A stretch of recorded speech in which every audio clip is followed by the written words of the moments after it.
Hello दोस्तों, आज हम बात करने वाले हैं लॉग एम्पलीफायर की। पिछले वीडियो में हमने ओपेम की बहुत सारी एप्लीकेशंस का डिस्कस किया था। दैट मीन्स इंटीग्रेटर, डिफरेंशिएटर और हमने एडर और समर, एडर यानी समर और डिफरेंशियल एम्पलीफायर मीन्स सबट्रैक्टर, इन सब ओपेम के एप्लीकेशन का हम डिस्कस कर चुके हैं। आज हम डिस्कस कर रहे हैं लॉग एम्पलीफायर। लॉग मीन्स किसी सिग्नल का लॉगरिथमिक वैल्यू क्या होगी। दैट मीन्स लॉग एम्पलीफायर क्या करता है, जो लॉग एम्पलीफायर आउटपुट वोल्टेज जो है that is directly proportional to log V I. That means output में जो वोल्टेज मिलेगा वो किसके प्रोपोर्शनल मिलेगा, log of V I. That means हमें निकालना है आउटपुट वोल्टेज। तो यहाँ पे ये जो है आपका एम्पलीफायर, देखिए जो हमने इन्वर्टिंग एम्पलीफायर देखा था, यदि हमने इन्वर्टिंग एम्पलीफायर देखा था तो आप देखोगे कि इन्वर्टिंग एम्पलीफायर और लॉग एम्पलीफायर के सर्किट डायग्राम में क्या डिफरेंस है। There is only single difference in the inverting amplifier and log amplifier. Circuit diagram में केवल एक डिफरेंस है। क्या डिफरेंस है, आपका जो इन्वर्टिंग एम्पलीफायर था वहां पे जो डायोड लगा हुआ है वहां पे एक फीडबैक रेजिस्टेंस लगा हुआ था, जबकि लॉग एम्पलीफायर में यहाँ पे डायोड लगा हुआ है। केवल ये डिफरेंस है डायग्राम में, वहां पे RF रेजिस्टेंस लगा हुआ था और यहाँ पे एक डी डायोड लगा हुआ है। That is the single difference between the log amplifier diagram and inverting amplifier diagram.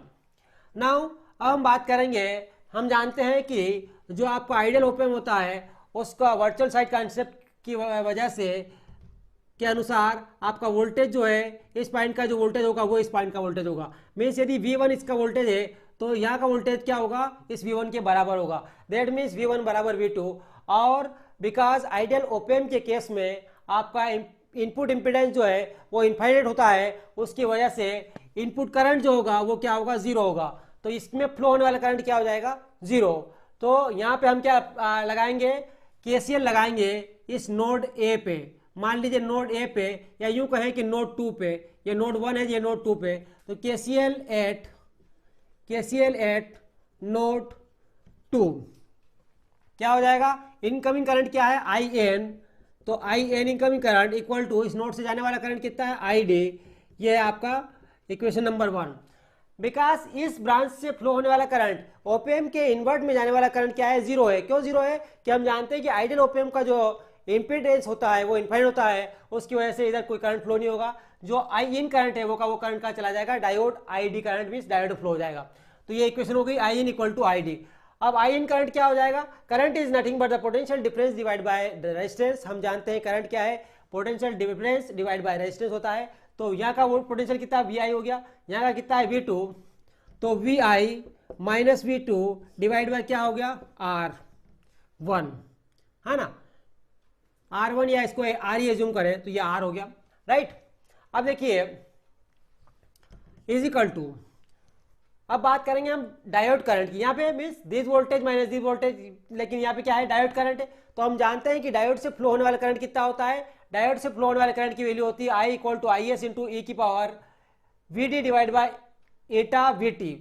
That means ये अमाउंट का करंट का फ्लो होगा डायोड से।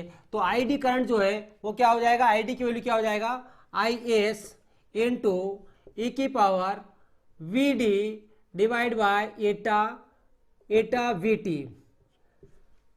VT क्या है, पोटेंशियल डिफरेंस या potential across the diode, diode के अक्रॉस जो वोल्टेज है वो।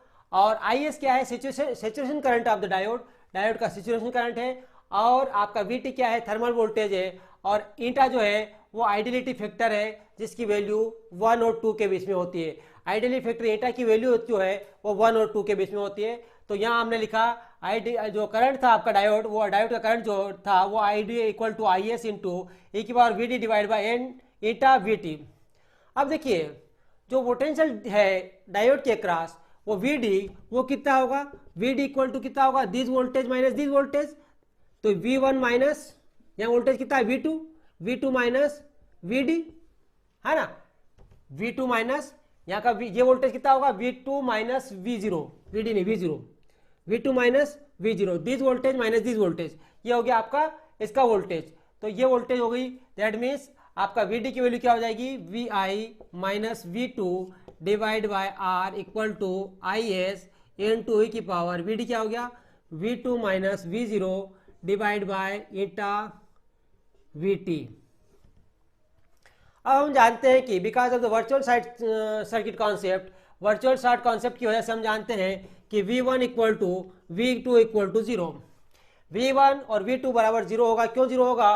क्योंकि V1 जो है वो ग्राउंड टर्मिनल पर कनेक्टेड है और उसका जो वोल्टेज है वो 0 है। इसकी वजह से वर्चुअल शॉर्ट कॉन्सेप्ट की वजह से यहाँ का जो वोल्टेज है वही इस टर्मिनल का वोल्टेज होगा और यहाँ का वोल्टेज 0 है, इसलिए V2 का वोल्टेज भी क्या होगा? 0। तो putting this V1 equal to V2 equal to 0 in above equation, इस इक्वेशन में पुट करेंगे तो क्या हो जाएगा? V1 माइनस 0 हो गया, V2 की वैल्यू 0 हो गई, इक्वल टू IS इंटू क्या हो जाएगा? V2 0 हो जाएगा तो 0 minus V0 divide by eta VT। Now ये अब इसको सिंप्लीफाई करेंगे हम, इसको हमने थोड़ा सिंप्लीफाई किया तो क्या हो गया? V1 divide by R equal to IS into e की power minus V0 divide by eta into VT। Right, इस IS को नीचे ले लिया मैंने, V1 upon R into IS बराबर e की power minus V0 divide by eta into VT। Right, taking log in the both the side, दोनों side में log लेने पर, दोनों साइड में log लेंगे क्या हो जाएगा? log of V1 upon R into IS equal to log of E into minus V0 divide by n VT। Right, n VT। Now इसको और सिंप्लीफाई करेंगे हम थोड़ा, इसको और सिंप्लीफाई करने के बाद हमें क्या मिलेगा कि जो ये जो वैल्यू है log of VI divide by R into IS equal to क्या हो जाएगा? Minus V0 divide by eta into VT into log E। ये कैसे हुआ?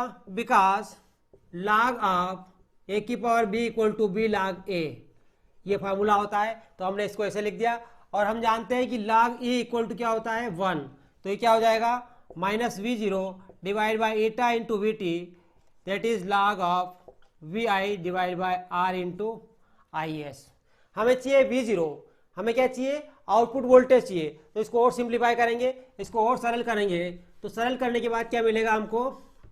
सरल करने के बाद हमें मिलेगा V0 equal to minus V0 equal to eta VT इधर चला जाएगा तो eta into VT into log of VI divide by R into IS, यानी V0 equal to minus of eta into VT log of VI upon R into IS, that is the voltage of the log amplifier, output voltage of the log amplifier.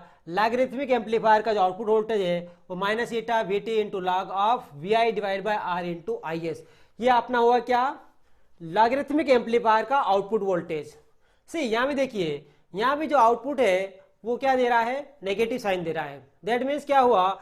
Negative sign का मतलब ये हुआ कि जो आप signal जो input में apply कर रहे हो, आउटपुट में वो 180 डिग्री का फेज शिफ्ट प्रोवाइड करके हमें आउटपुट दे रहा है ना?